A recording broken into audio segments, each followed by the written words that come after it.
as he starts to turn on one of them, I look back here and there's a MiG-17 on our 8 o'clock.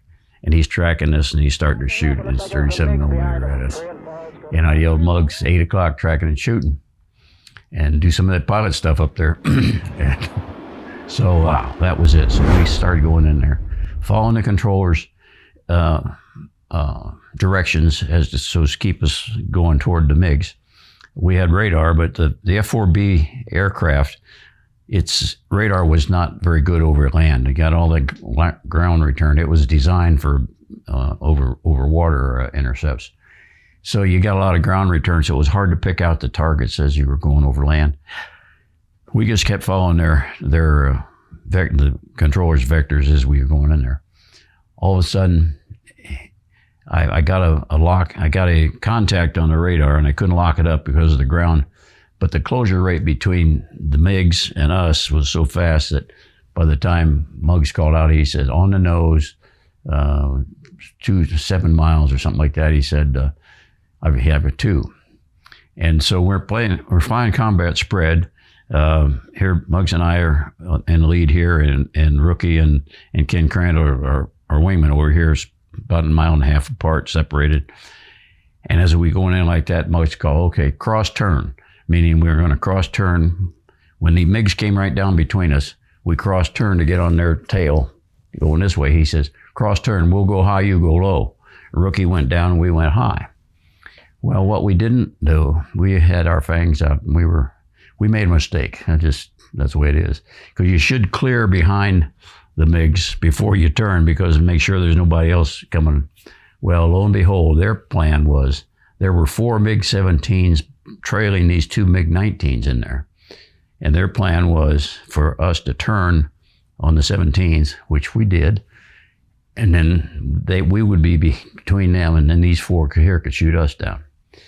What they made a mistake also was that they didn't leave enough separation, nose to tail, between the first 2 and the last 4. So instead of breaking between the 2 elements, we broke right into this formation of MiG-17s. And that's when the excrement hit the air conditioning system, so to speak. And Muggs said, and I remember he said, holy cow, or holy expletive, it's raining MiGs. And so there we were breaking into this formation of MiG-17s, and that's when we started turning and burning in the fight. The MiG-19s had gone, turned around. They came back through the fight and then exited. So we started out fighting 6 of them. We ended up fighting 4 of them. MiG-17s, of course, they could turn inside the radius of an F-4. And so we had to fight vertically, and he didn't want to get in a turning system. Well, Muggs tried to turn on one, and I saw, of course, I'm out of the cockpit now. I'm on 3 o'clock to 6, checking our 6. And as he starts to turn on one of them, I look back here, and there's a MiG-17 on our 8 o'clock. And he's tracking this, and he's starting to shoot his 37 millimeter at us. And I yelled, Muggs, 8 o'clock, tracking and shooting.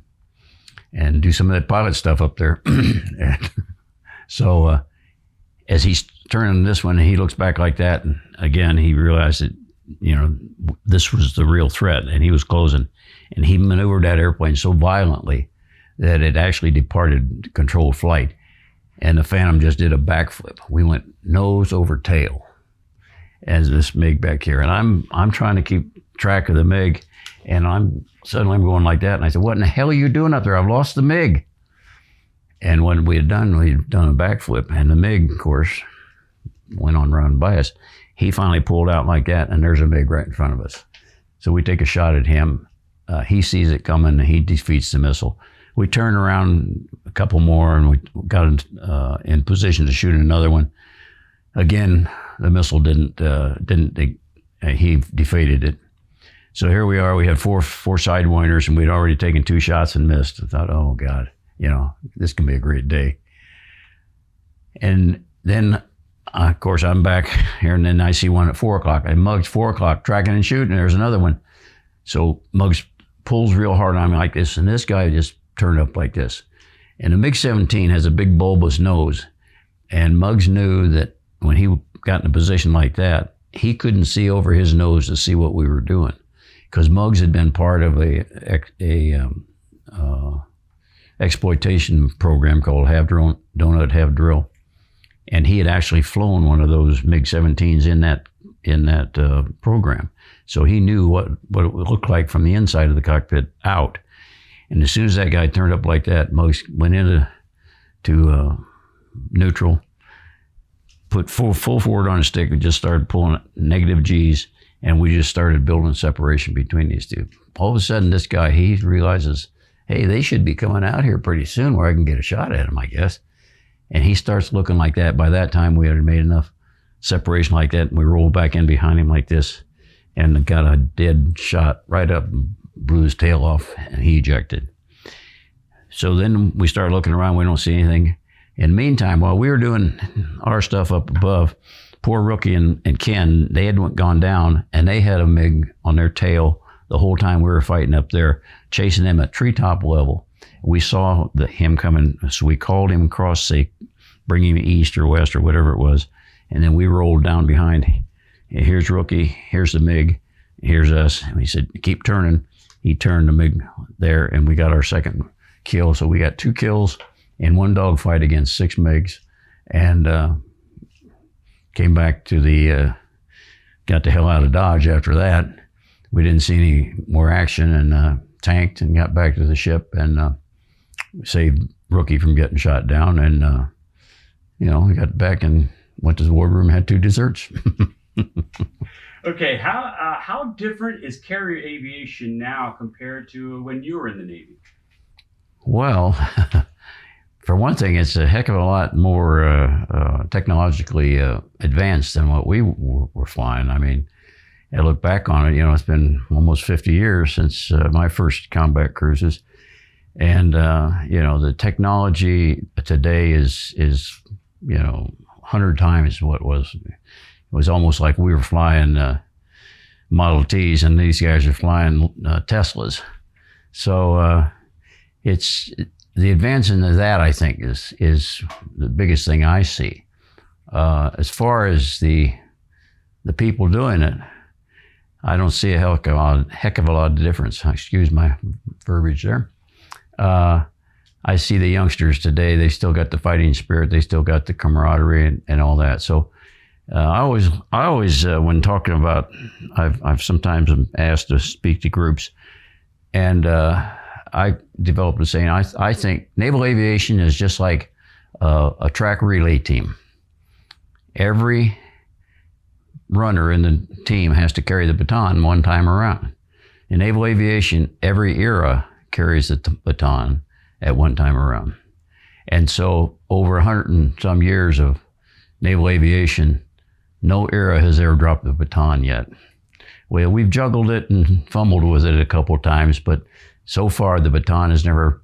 So today's aviators are just as good as we were, and probably better. I'd hate to compete with some of them today, I'll tell you. So that's the biggest thing I see is the development of, like on carriers, automatic carrier landing systems and stuff like that. That was fantasy to us. We were, as I said, we were flying the Model Ts compared to the Teslas of today. I love that.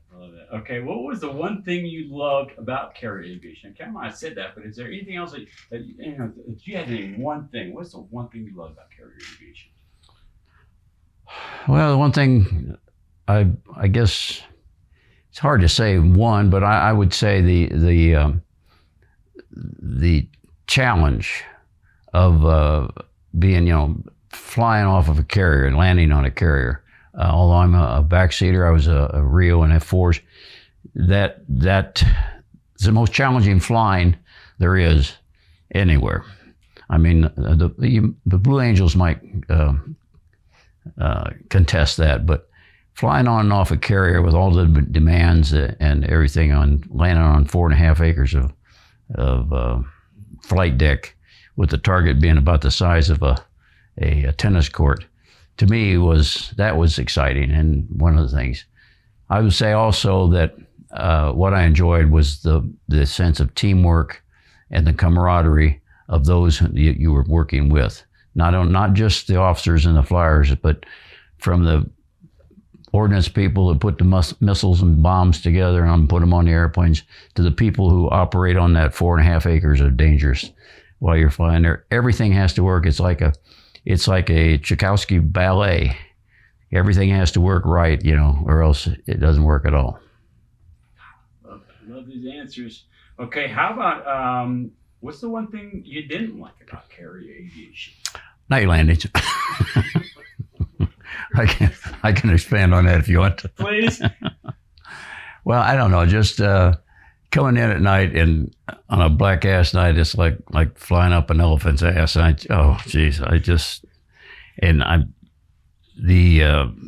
you're coming down, anticipating what is dark around you, and you're working with the pilot. In my case, working with the pilot in front of you, and giving it's a teamwork there too. And I'm monitoring him, and he's trying to get land aboard, especially on a stormy night, So that was the most challenging and the most, or the least fun I had in carrier aviation, I would say, would be night landings.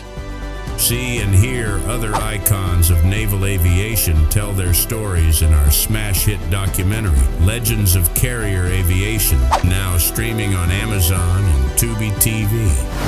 Also, make sure you subscribe and hit the notification bell for more upcoming videos. Thanks for watching.